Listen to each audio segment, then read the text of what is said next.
Buenas tardes, compañeros, compañeras y compañeres. Vamos a dar inicio al conversatorio El mundo del trabajo en la nueva Constitución. Esto está formado por la Universidad Alberto Hurtado y además principalmente participan todos los que son de la Confederación de Empresas del Estado. Y para ya de este saludo, para dar inicio, le vamos a dar la palabra a don Yerko Juvetit Godoy, exministro del Trabajo, académico de la Universidad Alberto Hurtado y consejero del INDH. Muy bien, gracias. Bueno, buenas tardes a todas y todos. De nuevo un gusto estar con esta organización.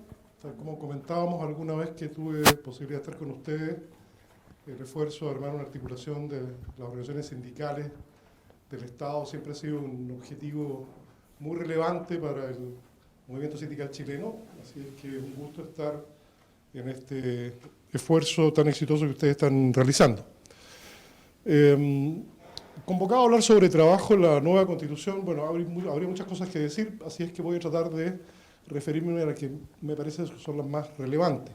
Lo primero es una cuestión de orden general, más allá del texto o del conjunto del texto. Es evidente que esta Constitución tiene una aproximación de derechos. Las constituciones responden a las épocas de los países. La Constitución del 80 fue una constitución autoritaria que tenía que ver con la dictadura, su orientación era el orden, una paz establecida sobre la base de la fuerza, y ese es un carácter, un sello que, no obstante todas las reformas que se le hicieron, nunca quedó de lado. La Constitución del 80 sigue siendo la Constitución del 80, y es una Constitución básicamente orientada al orden, a los deberes, a las prohibiciones, a las regulaciones. Esta Constitución, que responde a otra época, a la época que estamos viviendo, la época que hemos vivido, es una Constitución con una mirada que pone en el centro del asunto el tema de los derechos. Y esto es muy importante a la hora en que la propuesta constitucional aborda el tema del trabajo. En primer lugar, porque, y esto de los derechos, perdón, tengo que decirlo, porque no es solo una cuestión poética ni son versos. La orientación que tiene una Constitución es súper relevante, porque como ustedes saben, la Constitución manda, las leyes tienen que hacerse de acuerdo a la Constitución, no pueden contradecir la Constitución, y los jueces, la jurisprudencia, tiene que fallar también acogiendo ese espíritu y ese enfoque de derechos. Entonces, esto no es solo importante desde el punto de vista de una declaración de la Constitución, sino que tiene efectos prácticos, concretos, muy relevantes. Y esa es una primera cuestión muy central, válida para el conjunto de los contenidos de la Constitución, pero particularmente para el tema del trabajo. ¿Por qué? Porque diría yo que en el ámbito, como ustedes saben, el derecho del trabajo es derechos individuales, las consideraciones sobre el trabajo, algunos conceptos, las jornadas, etcétera, que tienen que ver con la perspectiva individual del trabajador, y otra parte de los derechos colectivos, que tienen que ver con las organizaciones sindicales, la negociación colectiva, etcétera. Yo diría que en materia de los derechos individuales o el derecho individual del trabajo contenido en la Constitución, lo central de esta Constitución es que desarrolla y profundiza el concepto del trabajo decente. Y es de las pocas constituciones que hace una mención explícita al trabajo decente y lo amplía aún más allá de los elementos que, como ustedes saben, ha incorporado básicamente la OIT, que es la OIT de Juan Somavía, de toda aquella época en la que impulsa en el mundo el concepto del trabajo decente. Esta Constitución recoge ese concepto, lo fortalece y lo amplía desde el punto de vista de agregarle condiciones relativas a la seguridad social, a la equidad, las condiciones laborales, a la participación, a los derechos fundamentales, etcétera, etcétera. Entonces, una cuestión central es que el núcleo de tratamiento de los temas de los derechos individuales de los trabajadores se construye sobre la base del concepto del trabajo decente. Y eso es de enorme importancia porque pone el concepto que va a regir el tema de las condiciones laborales del futuro. En adelante, las leyes que va a haber que desarrollar, el nuevo Código del Trabajo para aplicar las normas de la nueva Constitución, va a tener que ordenarse sobre la base de este concepto de trabajo decente, lo que es una cuestión central desde el punto de vista de las condiciones de dignidad que le agrega a la función laboral en Chile. Una segunda cuestión es que también permite y hace un intento importante esta Constitución de dotar de derechos y de condiciones de equidad, no solo al trabajo clásico como lo conocemos, que es el trabajo formal, con un empleador, un contrato, etcétera, etcétera, sino que trata de incorporar otras actividades productivas o no productivas que crecientemente van tomando importancia en la sociedad y que tienen el carácter de trabajo. Y, por ejemplo, incorpora todo lo que tiene que ver, como ustedes saben, con el tema de los cuidados. Entonces, estamos frente a una Constitución que dice, bueno, el tema de los cuidados a las personas por temas de salud, de edad, de cualquier circunstancia, las personas que se dedican a cuidar personas están desarrollando una función socialmente valorable. Eso es lo que dice la Constitución. Y por tanto compromete al Estado para revestir a ese trabajo en relación a los cuidados de condiciones también de dignidad. Y eso es muy importante porque supera, amplía el concepto de trabajo más allá del trabajo asalariado clásico, que es el que todos conocemos. Una otra cuestión importante también en el ámbito de los derechos individuales es la fuerte incorporación y desarrollo del tema de los derechos fundamentales, que ya ha sido importante en virtud de las reformas de hace varios años que incorporan el procedimiento de tutela, los derechos fundamentales hoy día pueden ser protegidos a través de procedimientos expeditos y especiales ante los tribunales. Esta Constitución amplía el rango de derechos fundamentales que van a poder ser protegidos eficazmente o que tendrán que ser protegidos eficazmente por los mecanismos estatales que la Constitución contempla y por las normas legales que tengan que dictarse en adelante para implementar la Constitución. Y eso es fundamental porque significa que este carácter del trabajo, este reconocimiento del valor del trabajo y de los derechos que por lo tanto tienen que revestirlo, no son solo poesía, sino que están disponibles mecanismos concretos para su promoción, para su defensa, para su protección. Una cosa interesante que me gusta citar, está dicha al pasar en el concepto de trabajo de la nueva Constitución, pero que está llena, a mi juicio, de futuro, es la mención que hace al pasar, por ejemplo, cuando define el trabajo decente, incorpora la idea del derecho a la desconexión. Entonces, es de las pocas constituciones, y por primera vez, naturalmente, en el país, donde se incorpora un concepto que tiene que ver con estas otras formas de organización del trabajo que a todos nos afectan, que todos conocemos, que van creciendo y que tienen que ver con la tecnología. Y la tecnología, que puede ser una cuestión de enorme importancia para mejorar las condiciones de vida y de trabajo, también puede convertirse en un problema desde el punto de vista de cómo en esas nuevas formas de organización del trabajo se hacen valer los derechos fundamentales. Entonces, cuando la norma constitucional menciona el derecho a la desconexión como parte del trabajo decente, nos está diciendo, ojo, las nuevas formas de organización a través de la tecnología, de internet, el trabajo en la casa, etcétera, etcétera, también tienen que tener condiciones de dignidad que aseguren que ese trabajo también es trabajo decente. Yo creo que también es muy relevante el que frecuentemente el desarrollo del ámbito del trabajo en la Constitución interpela al Estado desde el punto de vista de cargarle concretamente la obligación de tomar las medidas concretas para la promoción y defensa de estos derechos fundamentales. Entonces, esta Constitución le pone una responsabilidad al Estado, al gobierno, al Parlamento que venga, etcétera, en que el nuevo diseño de las relaciones laborales en el país disponga de mecanismos efectivos de protección y de promoción de estos elementos que la propia Constitución contempla. Yo creo que también es importante destacar que en la Constitución el catálogo de derechos, como decía, se amplía.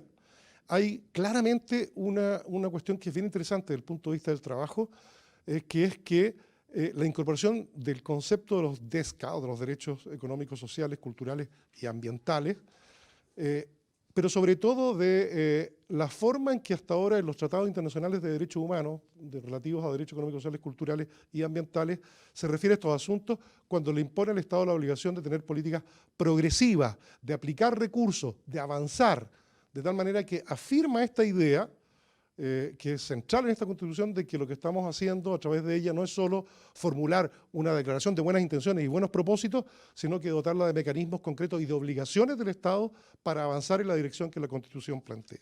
Entonces, en esta primera parte, lo que me interesa compartir con ustedes es que en materia de los derechos individuales de los trabajadores hay un avance sustantivo. no quiero dejar de mencionar, finalmente, en esta primera parte, el enorme desarrollo que tienen los elementos relativos a la no discriminación.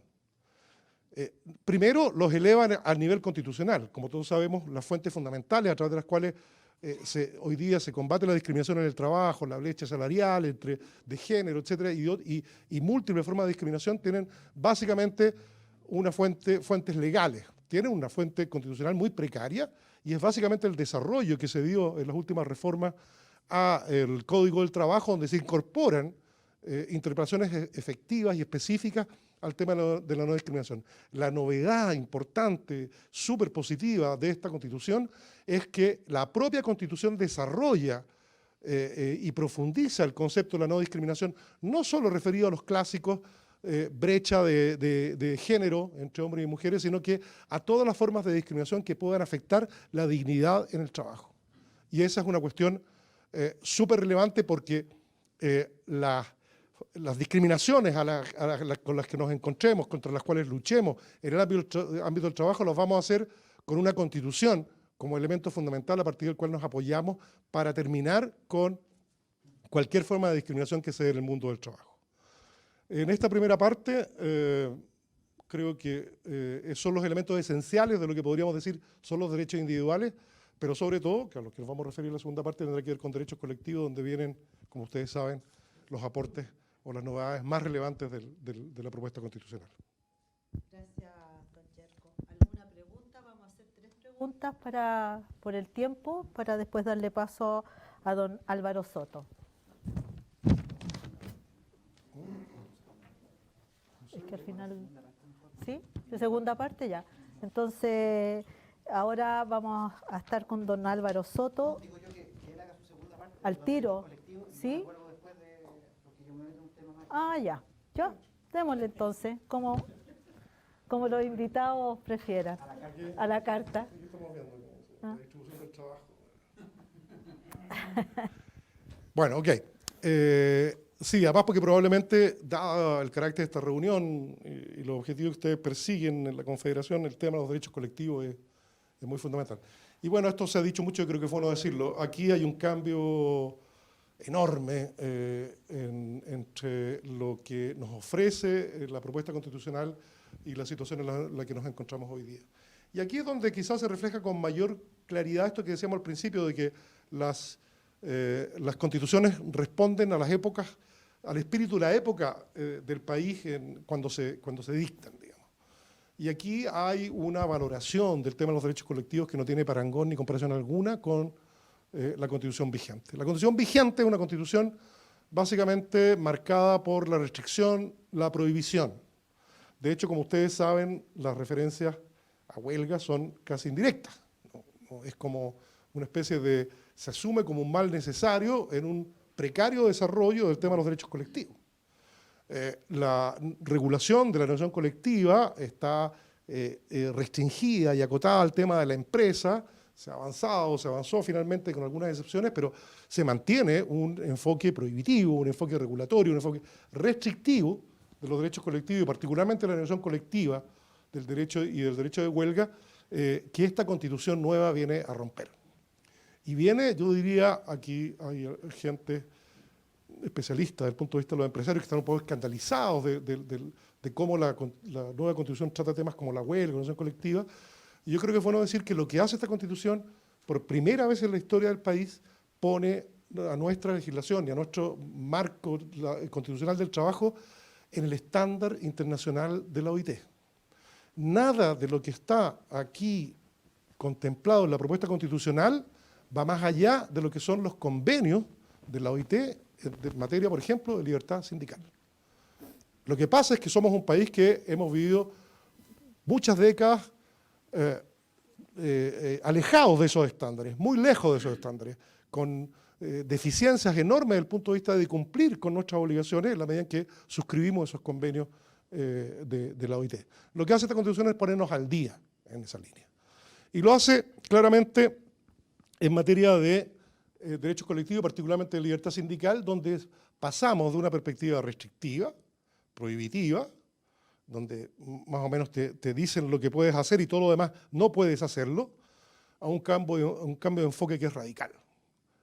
Yo diría, aquí esta Constitución está diciendo, ustedes pueden hacer todo lo que desde el punto de vista de los estándares internacionales de la OIT se puede hacer en el ejercicio de los derechos colectivos.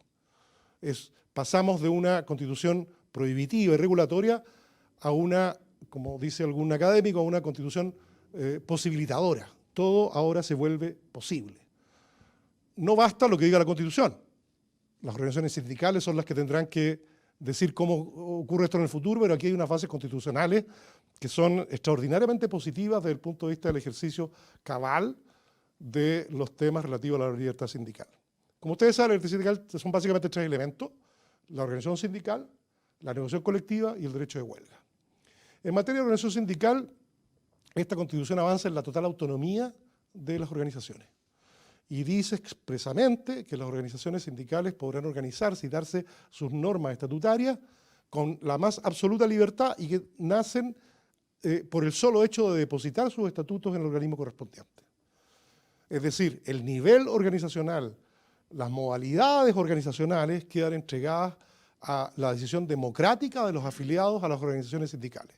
El pleno ejercicio de la libertad sindical desde el punto de vista de las organizaciones, desde el punto de vista de la elaboración de sus estatutos, de sus normas de convivencia interna, de la determinación de sus propósitos, objetivos y metas, etc. Entonces, desde el punto de vista del primer elemento de la libertad sindical, que es la organización, el derecho a la organización, aquí nos estamos poniendo al día, y esto es básicamente el concepto de libertad sindical que en materia de organizaciones plantea la OIT.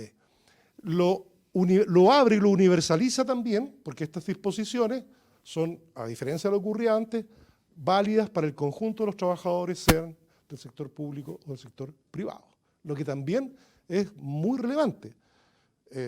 A mí, que me correspondió cumplir funciones de gobierno en materia de trabajo, teníamos que responder y poner la cara de por qué el sector público en Chile no tiene derechos de organización y de negociación colectiva en los mismos términos que el sector privado. Esta Constitución viene a zanjar ese déficit de un modo absolutamente categórico. También en el segundo elemento de la libertad sindical, como es el de la negociación colectiva, hay un progreso enorme y evidente. Yo diría en varias cosas, pero me centraría en que libera a la negociación colectiva de la jaula de la empresa. Como ustedes saben, nuestro sistema de negociación colectiva está construido sobre la base de que la negociación es en la empresa. Sabemos que hay excepciones, se ofrecen posibilidades, pero que son tan engorrosas y dificultosas y suponen, como además suponen la voluntad también del empleador, normalmente no prosperan. Y la negociación colectiva en general sigue estando radicada en la empresa. En un país donde cerca del 70% de los trabajadores se desempeñan en pequeñas empresas, que no tienen organización sindical porque además no hay condiciones, hay temor, hay vigilancia, no se sienten confiados en hacer organizaciones, ni menos en negociar, evidentemente por esa vía nunca íbamos a superar los niveles exiguos y súper bajos que tenemos de tasas de negociación colectiva. Es decir, los trabajadores cubiertos por instrumentos colectivos negociados en Chile siguen siendo, con el avance que hubo en la última reforma del gobierno de Bachelet, ha crecido a 12-13%. Y eso es bajísimo desde el punto de vista del objetivo de un país de tener una sociedad democrática donde sectores tan relevantes como los trabajadores tengan algo que decir sobre las condiciones laborales en las que se desenvuelven. En la medida en que esta Constitución saca de la jaula de la empresa, no es que obligue, sino que dice, usted puede negociar en la empresa o puede negociar en el nivel que usted sindicalmente defina de acuerdo a sus intereses, se amplían las posibilidades de negociar colectivamente de un modo tremendamente importante. Y hay ahí un cabal reconocimiento a la negociación colectiva de los estándares OIT como un elemento fundamental de la libertad sindical.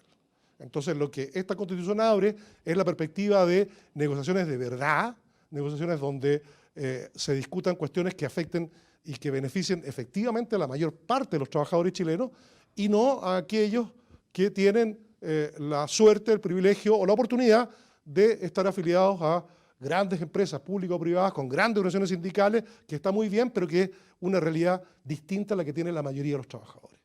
Ahora los trabajadores de pequeñas empresas en condiciones precarias van a poder articularse entre sí con apoyo de las otras organizaciones sindicales como ustedes para poder negociar sus condiciones laborales con sus respectivos y varios empleadores.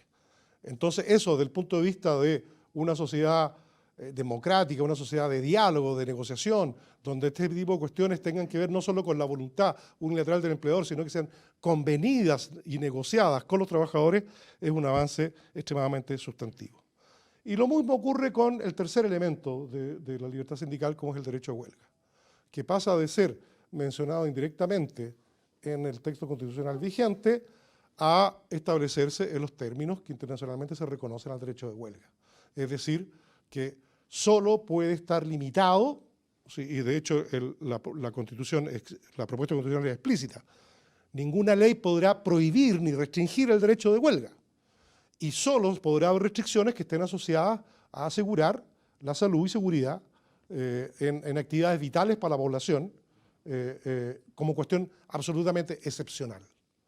Es decir, ya no, este tema de que no se puede hacer huelga porque a la empresa no le conviene, o la empresa arriesga algo, o qué sé yo, o cuestiones como esas, deja de existir, y la regla general va a ser el ejercicio, la posibilidad del ejercicio efectivo y cabal del derecho de huelga, y la excepción son las restricciones que la autoridad pueda poner en casos muy calificados y excepcionales donde haya riesgo para la seguridad de la sociedad desde el punto de vista de su aprovisionamiento, salud, etc. Entonces, también en esta línea hay un avance fundamental que uno podría resumir. Por primera vez en Chile vamos a tener un texto constitucional donde la libertad sindical, en los términos no que se nos ocurren a nosotros ni a los dirigentes sindicales solamente en el mundo, sino que en los términos que define la OIT, van a tener cabal reconocimiento y van a poder ser ejercidos en los términos en que tienen que ejercerse los derechos sindicales y la libertad sindical a los efectos de las relaciones laborales democráticas, progresistas, como las que esta Constitución pretende para el país. Quedo en esta parte, me reservo algunas otras cosas para las preguntas y respuestas para no alargarme más. Gracias, don Yerko, súper claro, lo he encontrado súper preciso, conciso, por decirlo así, y me da la impresión que a los compañeros les ha quedado todo bien, digamos, confirmando lo que piensan, así que no sé si más tarde esperar que hagan algunas preguntas y no sé qué, y participen, por favor. Y ahora vamos a pasar con don Álvaro Soto Roy, decano de Psicología de la Universidad Alberto Hurtado, doctor en Ciencias del Trabajo. Don Álvaro, la palabra. Muchas gracias. Yo contaba con que mi colega aquí iba a hacer este fantástico panorama de nuevos logros y nuevos desafíos que nos impone el nuevo texto constitucional, y yo me quería quedar para interpelarlos y para mostrar las tremendas oportunidades que se abren para el mundo sindical en un artículo, el último artículo que es de la serie de artículos vinculados a trabajo que está en la primera parte de los derechos del texto constitucional. Es el artículo 48, que dice que, lo voy a leer textual: las trabajadoras y los trabajadores, a través de sus organizaciones sindicales, y ojo que es relevante que es a través de sus organizaciones sindicales, tienen el derecho a participar en las decisiones de la empresa. ¿Ya? La ley regulará los mecanismos por medio de los cuales se ejercerá ese derecho. ¿Ya? Y me quiero quedar con ese solo artículo y a partir de ese hacer una vuelta como de reflexión y de posicionamientos. Porque, claro, una es que todos nos sentemos a esperar la ley que va a regular la manera en que se va a ejercer el derecho, pero sabemos muy bien, y el análisis que ha hecho el colega nos muestra que las formas de participación en las organizaciones históricamente han estado, así como los textos constitucionales, dependen del momento histórico y de la relación de fuerza de los actores en cada momento. ¿Ya? Por tanto, quedarse sentado esperando la ley de alguna manera es inocente porque desconoce el momento actual en el cual están organizadas las relaciones de fuerza dentro del mundo del trabajo, pero a la vez es un poco irresponsable desde las dirigentes y los dirigentes sindicales esperar que vengan sin definir una estrategia sobre la cual o a partir de la cual llegar a ese momento en que la ley va a regular las maneras de ejercer el derecho a la participación en la empresa consagrado en el texto constitucional, ¿ya? Y en ese sentido podemos revisar un poco para atrás algunos momentos históricos recientes de la participación, recientes en términos históricos, digamos, de la participación de trabajadores en la gestión de las empresas. Y las empresas del Estado son la principal fuente de observación en lo que ha pasado en estos últimos 30 años, sobre la posibilidad, oportunidad y problemas que tiene o que acarrea la participación de los trabajadores. En particular, yo hice estudios en algún momento en mi trayectoria en torno a lo que pasaba en Codelco, pero que no es distinto a lo que pasaba en la ENAP y en otras empresas del Estado, y creo que es relevante. El concepto de, durante todos los años 90 y parte importante de los años 2000, Codelco realizó un pacto con los trabajadores que tuvo distintos nombres, que en algún momento se llamó Alianza Estratégica, en el momento PIC, digamos, pero que tuvo otros nombres precedentes y posteriores, pero que en el fondo que se hizo un acuerdo entre empresas y trabajadores. Y ese acuerdo, las organizaciones sindicales que participaron en esos acuerdos, se podría decir que tuvieron intereses más bien corporativos, de defender ciertos derechos y adquisiciones que se habían logrado a nivel de renta, a nivel de estabilidad del empleo, para un núcleo, que fue el núcleo central de empleados directos o trabajadores y trabajadoras directas de las empresas, ¿ya? Pero también ese pacto implicó, en el caso de Codelco, insisto, pero también el de las otras empresas privadas, aceptar de alguna manera una iniciativa de gestión que transformó esas organizaciones en los años 90 y en los años 2000, y las transformó no en una empresa única como venía siendo en las décadas anteriores, sino que las transformó en una red flexible, en donde hay un mandante que es la empresa del Estado, pero hay una serie de empresas alrededor de ella que forman una red flexible, que en el fondo mientras más fuera de la red, más precarias son las condiciones de trabajo, y mientras más al centro de la red, donde está la empresa estatal, más estable, de mejores rentas, de mejor retribución tienen las empresas de trabajo. Entonces, esos pactos de los 90 y de los 2000 en las empresas del Estado responden a un momento histórico de modernización capitalista, llamémoslo de distintas formas, pero preservaron ciertos principios. Si miramos con un poco más de lente, 20 años más atrás, esto fue 20, ahora 40 años atrás, o 40 y tanto, el pic de la participación de los trabajadores en las organizaciones se dio durante el gobierno de la UP y se dio en las empresas del Estado nuevamente. Y en las empresas del Estado y en lo que se fue llamando el área de propiedad social de las empresas, la APS, que en el fondo eran todas las empresas que se iban insertando al espacio.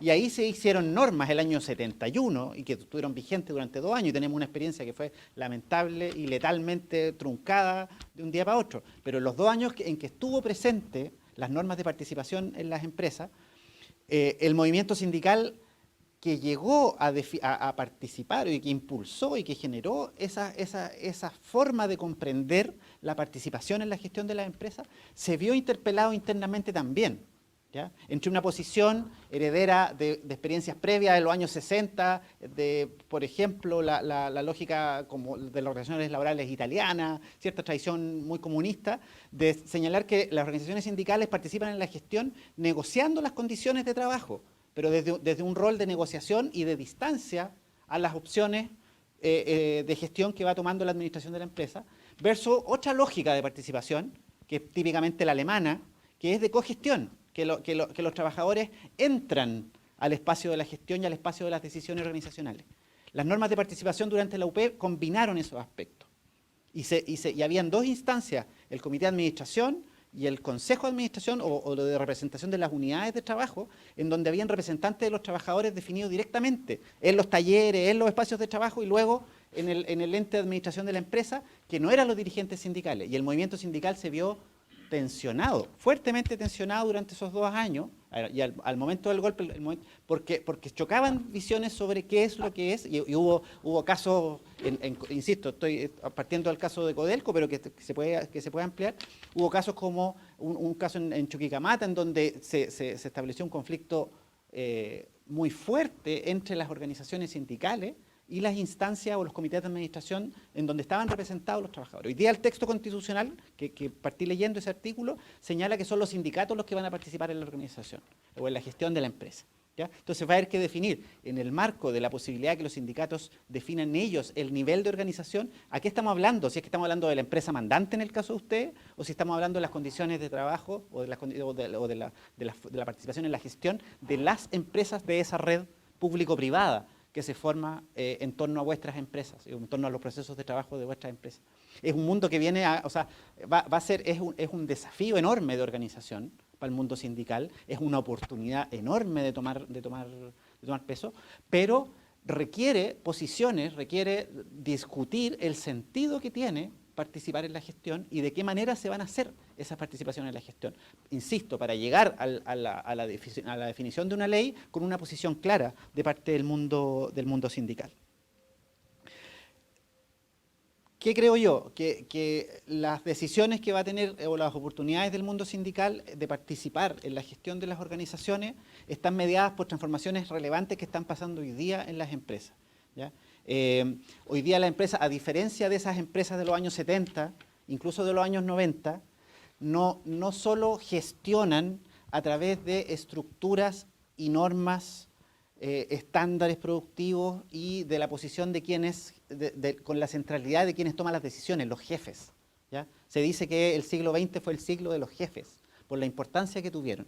Y ustedes mismos coincidirán conmigo que hoy día cada vez más las decisiones sobre el trabajo de la gente, sobre la gestión de la empresa, no dependen directamente de los jefes, ni de los gerentes, ni de los directivos, sino que van dependiendo de otros elementos tales como los indicadores, las metas, los objetivos, los sistemas de gestión, lo que dice el sistema propiamente tal, o una referencia general a la filosofía de la empresa, al espíritu corporativo, en donde los jefes tienen que adaptarse a esos mecanismos. Entonces, hay transformaciones estructurales relevantes que son fundamentales de considerar al momento de pensar cómo se va en qué espacio de la gestión se va a trabajar. ¿Se va a trabajar en las decisiones o se va a trabajar en pensar los sistemas de trabajo y pensar esos instrumentos que regulan la actividad de las personas? ¿Ya? Segundo tema, hoy día hay cambios culturales o de las subjetividades de la gente que son fundamentales y que son importantes de considerar al momento de pensar en esta participación en la empresa. Se podría decir que estamos viviendo una aspiración democrática en las bases, entre la gente que constituye los espacios de trabajo, en donde ya los signos de autoridad y las marcas de autoridad en los espacios de trabajo ya no son las tradicionales y no son aceptadas. Y tiene que ver con una entrada de nuevas generaciones, tiene que ver con un recambio generacional, pero también tiene que ver y profundamente con un cambio cultural. Un cambio cultural que al mismo tiempo ya no acepta diferencias de género, ya no acepta la dominación, digamos, tradicional en las lógicas tradicionales de quienes tienen poder y de los hombres que tienen poder, ¿ya? Y en ese sentido hay nuevos patrones de relación, pero al mismo tiempo hay una orientación mucho más fuerte hacia la individualización. La gente quiere definir sus propias trayectorias, no quiere aceptar la escala de desarrollo que antes se negociaba antiguamente, la misma escala de desarrollo para todo el mundo, conteniendo las mismas cuando iba obteniendo antigüedad y mérito en su trabajo. Hoy día la gente se quiere estar moviendo, quiere cambiarse de organizaciones, quiere cambiar drásticamente en sus trayectorias.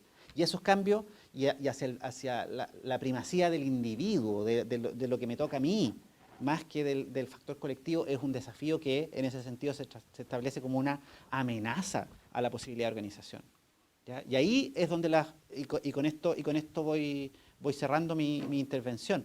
Las organizaciones sindicales, por tanto, se van a ver enfrentadas en este nuevo marco constitucional a una multiplicidad de desafíos de organización, de posicionamiento, que nos van a exigir estar permanentemente planteándonos en qué lugar estamos respecto del proceso de trabajo y pensando en nuestros procesos de trabajo y en el lugar que ocupamos los y las trabajadoras en esos procesos de trabajo, ¿ya?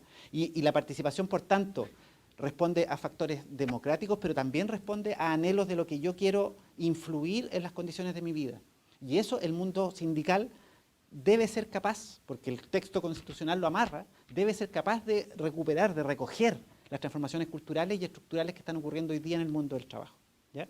Por tanto, y para cerrar, la serie de preguntas y de oportunidades que nos establece a nivel de las preocupaciones de los sindicatos en el nuevo orden social que define este texto constitucional son enormes, positivos y desafiantes.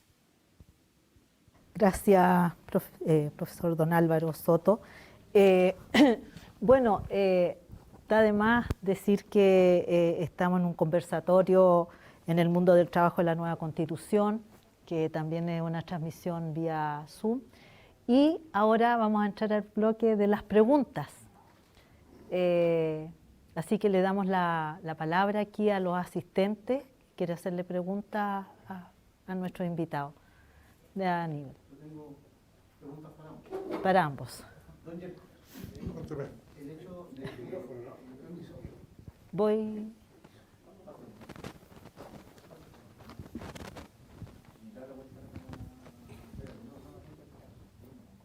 El hecho de que hoy día las organizaciones sindicales puedan asociarse como lo estimen necesario, ¿cree que generará un cambio, cierto, en cómo está establecido hoy día?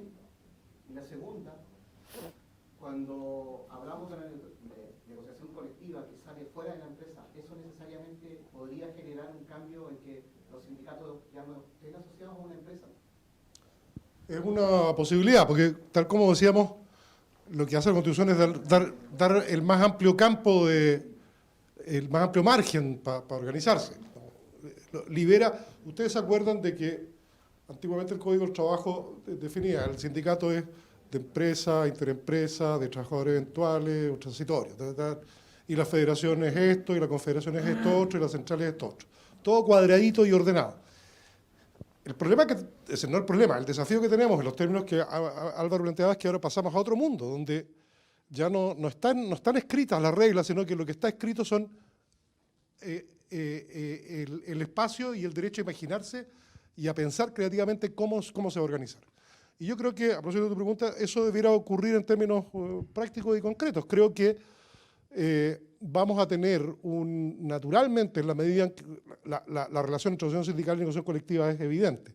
Particularmente, lo tocó Álvaro, se me olvidó decirlo, una cuestión importante aquí es que se recupera la titularidad sindical, no solo para los efectos del derecho a participar en las decisiones de la empresa, sino que para la negociación colectiva es la titularidad sindical. Es decir, esto es re importante porque es la entidad colectiva con una voluntad que no es necesariamente la misma que la suma de los individuos que la componen, la que tiene la titularidad de este derecho.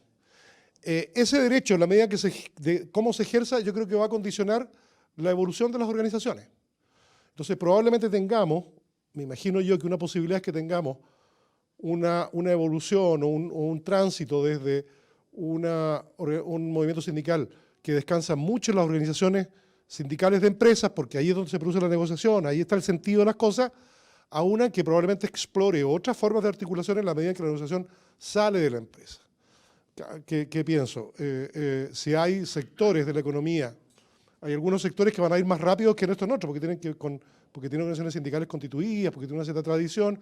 Allí vamos a ver más rápidamente por dónde van los tiros, es decir, cómo se va a producir esta nueva forma de organización. Vamos a tener probablemente, vamos a seguir hablando de sindicatos, federaciones y confederaciones, pero el modo en que ellos se constituyan, los planos en los que actúen, eso lo vamos a ir viendo en la medida en que veamos cómo se recoge el desafío del que hablaba, cómo se recoge el desafío de imaginarse un mundo distinto desde el punto de vista de la negociación. Eso va a ser bien complicado porque hemos vivido décadas, prácticamente yo diría todas las actuales generaciones de trabajadores, incluso quienes somos más veteranos, hemos vivido en el rígido marco que conocemos hasta ahora. Es como cuando a alguien lo dejan en libertad y hace muchos años que no salía. No sabe cómo es la libertad, no sabe cómo es la ciudad. Bueno, ese mundo al que nos aproximamos. Y ahí hay una apuesta muy central en las organizaciones sindicales. Yo diría particularmente, me atrevo a decirlo, sobre todo en organizaciones sindicales como ustedes, grandes, representativas, consolidadas, Yo creo que aquí tiene que haber un trabajo de solidaridad intersindical. Va a haber que apoyar a sectores que son más precarios, va a haber que, aquí va a haber un rol, la otra vez lo comentábamos, un rol no solo de las organizaciones sindicales, yo creo que las universidades, las ONG, los centros de estudio van a tener que ponerse a disposición y aportar elementos, información, para que la dirigencia sindical vaya avanzando en y explorando este nuevo territorio. Pero en concreto, a mi juicio, va a ser, como todas las cosas, la función define el órgano. El cómo se vaya abriendo y expandiendo la perspectiva de la organización colectiva nos va a decir más o menos qué tipo de organización sindical es la adecuada para esos tiempos. Eso es muy difícil aventurarlo hoy día, porque tiene que ver, como digo, cómo se desarrolle esa actividad, es la que va a ir marcando más o menos la silueta de cómo van a ser las organizaciones sindicales del futuro. Que por lo demás, de nuevo, también responden a los espíritus de la época. Es decir, previo a la dictadura teníamos grandes organizaciones, grandes tasas de sindicalización en todos los ámbitos, público, privado, rural, urbano, industrial, comercio. Pasamos a décadas después de la dictadura, o para qué decir, de restricciones y encierro en perspectivas súper acotadas para el ejercicio de estos derechos. Ahora se nos abre el mundo para ejercer estos derechos. ¿Cómo lo hagamos? Va a ser bien determinante para saber cuáles son los mejores instrumentos y las mejores organizaciones. ¿La palabra, Ricardo? Pero tenía otra, ¿no? ¿Qué? Perdón, tiene que terminar con la pregunta para don Álvaro. Sí. Don Álvaro, ¿qué cree usted que le faltan a las organizaciones sindicales para enfrentar este nuevo desafío, cierto, de participación en las empresas? Y lo segundo, ¿cómo convive esto que usted señalaba hace un rato entre los diferentes rangos etarios? Porque si bien es cierto, hay un recambio, ¿cierto? Es algo muy complicado, digamos, no hay que olvidarse que nuestra sociedad es muy clasista, muy centrada, ¿cierto? En cambio, los jóvenes tienen otras ideas distintas. Nosotros más viejos, ojalá nos jubilemos en la misma empresa, el trabajo hoy día, ¿cierto?, está dado por tener trabajo. Esa es lo que piensan los jóvenes. Esas son mis preguntas. Sí, yo creo que para ustedes como organización sindical, tal como es para, en general, los que tienen la autoridad formal dentro de las organizaciones, los jefes, para ustedes como dirigentes, yo creo que el desafío es parecido, que es que hay que desarrollar las nuevas formas de hacerse legítimo en la pega y de movilizar a la gente que está a cargo de uno o la que uno representa, en el caso de los jefes y en el caso de dirigentes sindicales. Y en ese sentido hay un problema generacional, o hay un desafío generacional más bien, pero también hay un desafío en las prácticas concretas, la demostración de la forma de dirigir ya no es la misma. La forma de representar, de recoger opiniones, la forma de proponer a las bases, la forma de tomar decisiones en colectivo, yo creo que va a ir cambiando a propósito está cambiando a propósito de las transformaciones culturales y no solo generacionales, porque son culturales, porque hay quienes hemos vivido unas transformaciones de cabeza en donde uno piensa, uy, ¿cómo pensábamos? ¿Cómo reflexionábamos? ¿Cómo considerábamos el mundo? El humor que hacíamos hace 20 años. Y hoy día nosotros ya no lo aceptamos. Nosotros ya tenemos límites distintos, ¿ya? En ese marco, yo creo que el rol de representación sindical se redefine también. Y hay nuevas formas de considerar, de abrir la palabra. Hay nuevas formas de canalizar el aporte de las bases, que hay que ir descubriendo y hay que hacerlo al mismo tiempo de todos los desafíos nuevos que se nos están presentando. Y en ese marco, creo yo que a nivel como más político, creo yo que el movimiento sindical, a propósito de lo que estábamos hablando, tiene un desafío, y el de las empresas del Estado en particular, tiene un desafío primero como político ideológico, de definir el sentido de su participación. ¿Por qué están interesados en participar? Si es por defender ciertos derechos como fue en los 90 y 2000, si es por cambiar el rumbo de la sociedad como fue en los 70, a propósito de las dos experiencias que yo citaba, o hay que ir construyendo nuevas formas de darle sentido a por qué queremos participar o por qué nos interesa participar en la gestión de las organizaciones. Y luego creo yo que hay un tema más político, no ideológico, sino que más político, estratégico y táctico, de entender cuáles son los pesos de los actores y dónde, a propósito de si es que vamos a cambiar la escala, si es que vamos a salir de la escala empresa, intraempresa, y vamos a cambiar la escala. La vamos a cambiar como esta experiencia que es a una escala nacional por un tipo de empresa que son las empresas del Estado, lo vamos a hacer a la escala territorial y más bien vamos a pensar, o a la escala de los procesos de trabajo, y vamos a pensar más bien en cómo sacamos una representación común de toda esta red flexible que se generó a propósito de la atomización de las organizaciones durante los años 90 y 2000. ¿Cuál va a ser nuestra estrategia? ¿Y dónde vamos a querer participar? ¿Dónde vamos a querer negociar? ¿Dónde vamos a ejercer el derecho a huelga? Y al mismo tiempo, ¿dónde vamos a participar en la gestión? ¿En qué espacio de decisión de gestión queremos influir? ¿Y de qué modos? ¿Sí? Eso podría decir yo.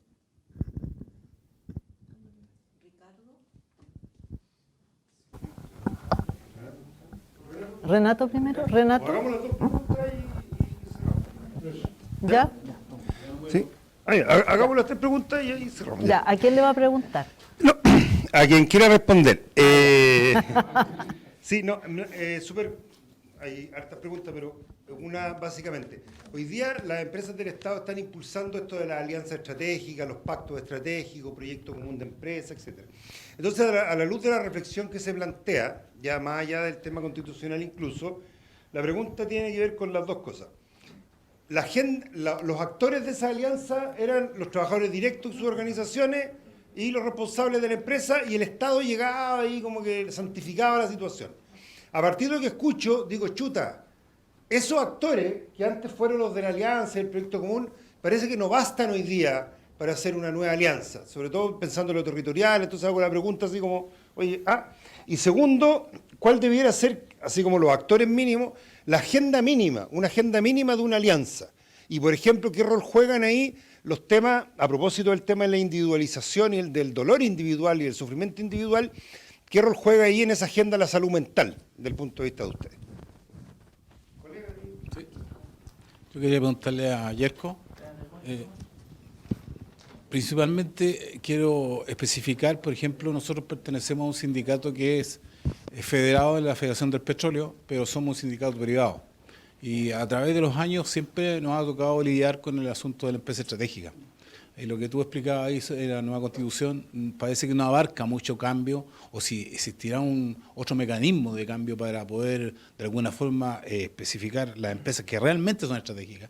Porque aquí ahora es triministerial y a veces cada vez van metiendo más empresas al listado, cosa que a veces no es justificable, porque hay servicios que son paralelos y que se podrían de alguna forma salir de alguna empresa. Entonces eso quería yo consultar. Y ahora, Renato. A don Yerko.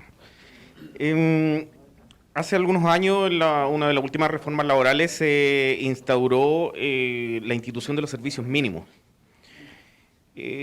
Probablemente con alguna lógica coherente, pero se ha utilizado hasta el momento como para, en cierto modo, desvirtuar el real efecto que debiera producir la huelga. A su juicio, ¿de qué manera la propuesta de la nueva Constitución podría venir a regular esto, entendiendo que el real derecho a huelga es uno de los pilares fundamentales de la libertad sindical?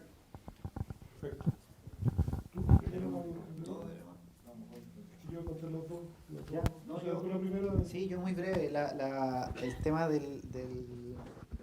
las nuevas alianzas y la salud mental. Yo creo que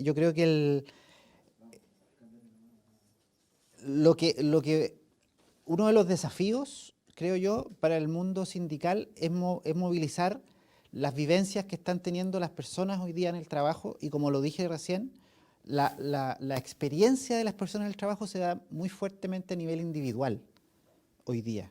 Con mucha, el sufrimiento, el goce, la realización, la coherencia individual se tornan para las personas como uno de los pilares o de los aspectos más relevantes a cuidar. En ese marco yo creo que los logros que han habido últimamente con considerar factores de riesgo psicosocial, con considerar una lógica de entender el bienestar en el trabajo que vincula las condiciones materiales con las condiciones interpersonales, con los vínculos y a la vez con las condiciones de cuidado en los espacios de trabajo, abre una enorme serie de oportunidades para mejorar esas experiencias de los individuos, ¿ya? Pensar el bienestar psicosocial y ya no solo la enfermedad mental en los espacios de trabajo ya es un imprescindible, y luego del periodo de la pandemia se hace aún más relevante. Si algunas de las cosas que llegaron llegaron para quedarse, como el típico, no es solo el teletrabajo, es también la consideración yo diría que son dos cosas, digamos, a nivel de la experiencia. Primero es esta centralidad, este convencimiento sobre lo relevante del bienestar psicosocial,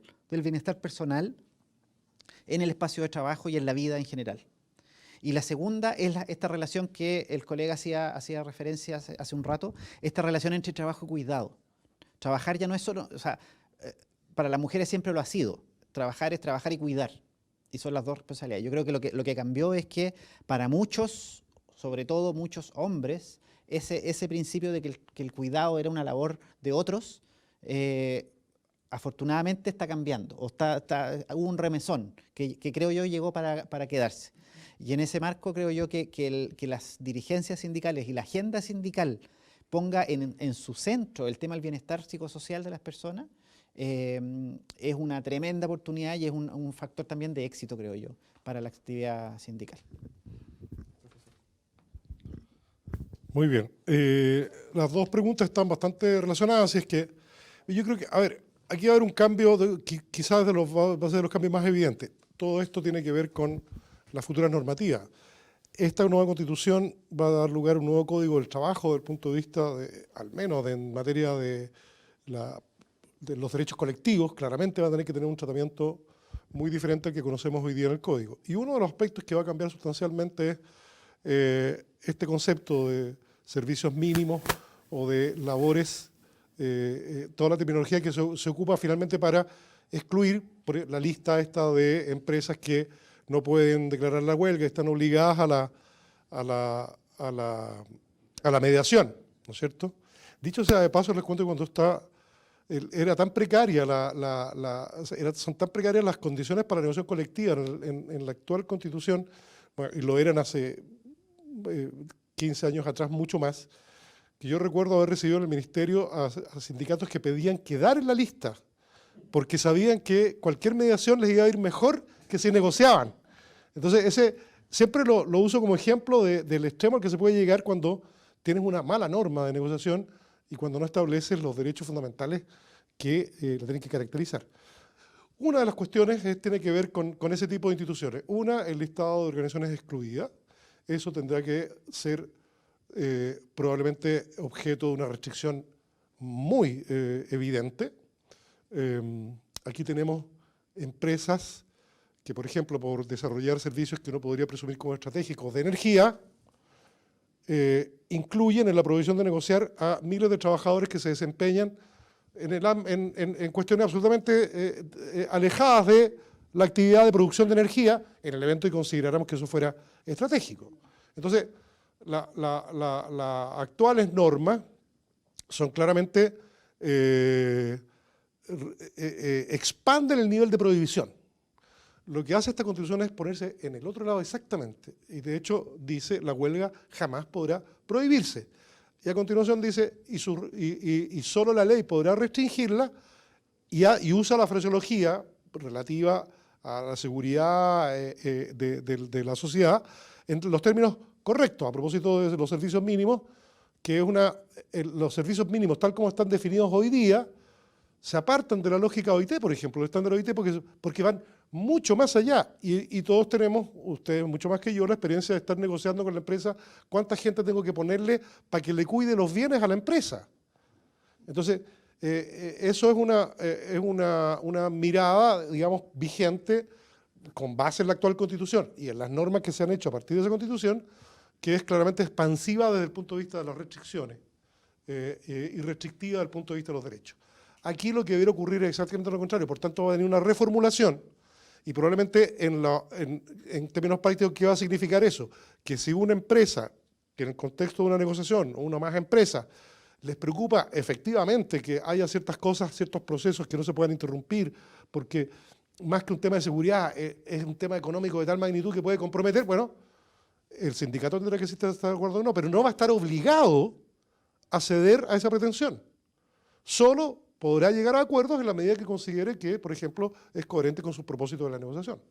Lo que cambia es que ya la ley no te impone un abanico, un catálogo tan amplio de justificaciones para no poder negociar colectivamente, declarar la huelga en un caso, o no poder negociar o declarar la huelga en otro, ya sea por la lista de los triministerial o ya sea porque en la práctica misma dicen, no, usted tiene que asegurar que no se mojen las cuestiones, que las guardias, que ese tipo de, esa conversación en ese nivel se acabó, a mi juicio, con la nueva Constitución. Y va a haber que enfocar este tema desde otro punto de vista, que es que la regla general es que puedo negociar y puedo declarar la huelga, esa es la regla general, y la excepción muy fundamentada y muy restringida va a ser la norma. Es decir, solo en casos ya no que tengan que ver con cuidar los bienes de la empresa, sino que con poner en riesgo la salud y seguridad de la población, de la sociedad en general, podrán haber restricciones que va a tener que poner la propia ley y en las cuales el movimiento sindical va a tener que expresar su opinión, incidir en esa discusión. Aquí quisiera dejarles como esto que me preocupa siempre de dejar este recordatorio, porque ustedes lo saben, ¿no? Esto no se acaba al aprobar la nueva Constitución.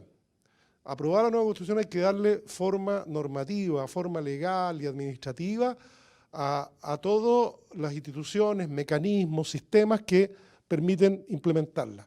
Y ahí viene una discusión donde el movimiento sindical tiene otro desafío, que es incidir en que en el futuro esas nuevas disposiciones se ajusten a la mirada que nos propone la Constitución, que es una mirada de derecho, de libertad sindical y de ejercicio cabal de los derechos sindicales en las relaciones laborales del país. Muchas gracias, don Yerko, muchas gracias, don Álvaro.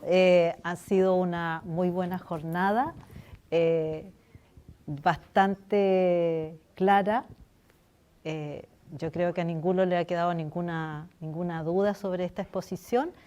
Y vamos a cerrar, dar gracias a las personas que se conectaron por vía Zoom, dar gracias a la Universidad Alberto Hurtado por estar siempre con nosotros y disponible para nuestros conversatorios, porque además ya estamos siendo casi familia. Y vamos a dar gracias a todos los que están en la Confederación por participar. No los voy a nombrar a todos porque se me puede olvidar alguno, pero cada uno sabe. Y eso, un aplauso para todos ustedes, un aplauso para ustedes, excelente exposición.